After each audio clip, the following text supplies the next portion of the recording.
Comme une merveilleuse cité marine, on se presse à ses portes. On vient de loin pour se faire débarrasser de ses parasites, car seul le récif offre suffisamment de diversité pour garantir un tel service.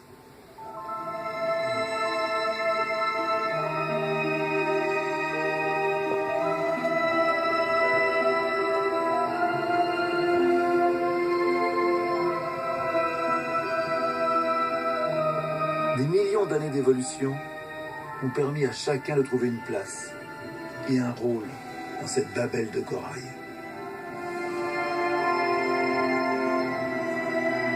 La rascasse se camoufle seule, alors que l'araignée de mer se laisse coloniser par les coquillages et devient invisible quand elle ne bouge plus.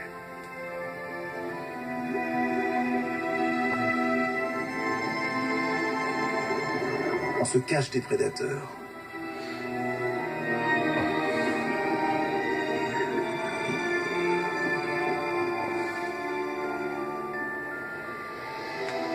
Comme dans toute cité cosmopolite, la vie dans le récif ne s'improvise pas. Il y a des codes, des règles de vie en société à respecter si on ne veut pas finir dans le ventre d'un voisin. De tout l'océan, c'est encore là que l'on a le plus de chances de nourrir sa famille. Les seiches protègent leurs œufs en les dissimulant le plus loin possible entre les branches des coraux, empêchant ainsi les poissons de les manger. Destination naturelle qui leur permet d'utiliser l'anémone comme un refuge.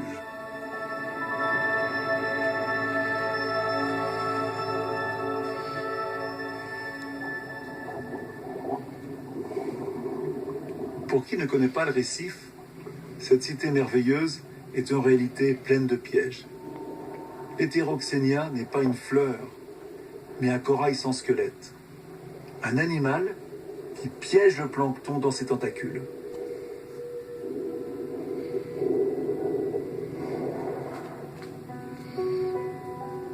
La nuit, le paradis du récif tourne à l'enfer. La partie vivante du corail, le polype, invisible de jour, apparaît la nuit.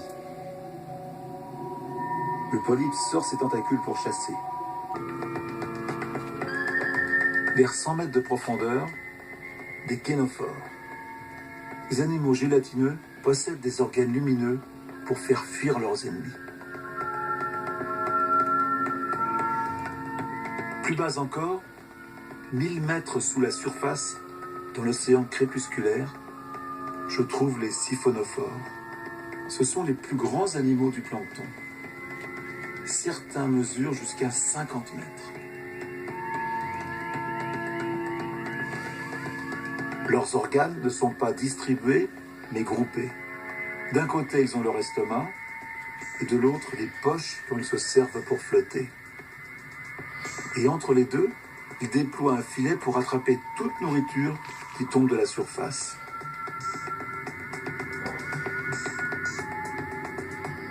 L'océan des abysses est comme une machine à remonter le temps biologique.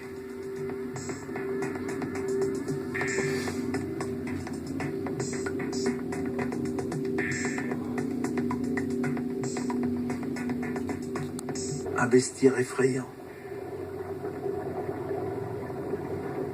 Des poissons vipères capables de manger plus gros qu'eux.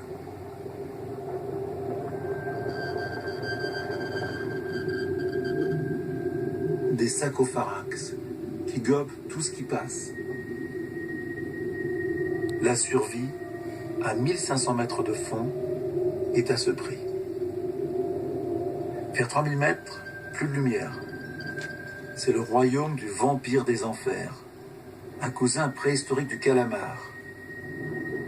Le vampire a le sang bleu, chargé de cuivre. Ses yeux énormes détectent la moindre variation de contraste au-dessus de lui, vers la surface. Sa vision est ultra adaptée aux ténèbres.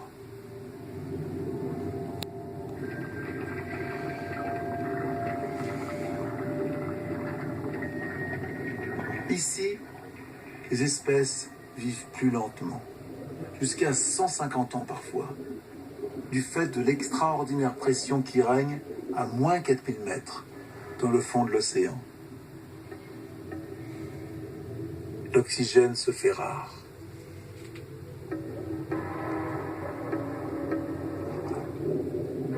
Et moi, je suis là aussi, dans ce monde que je connais à peine. Je suis là car j'ai peur d'être en manque. Je cherche une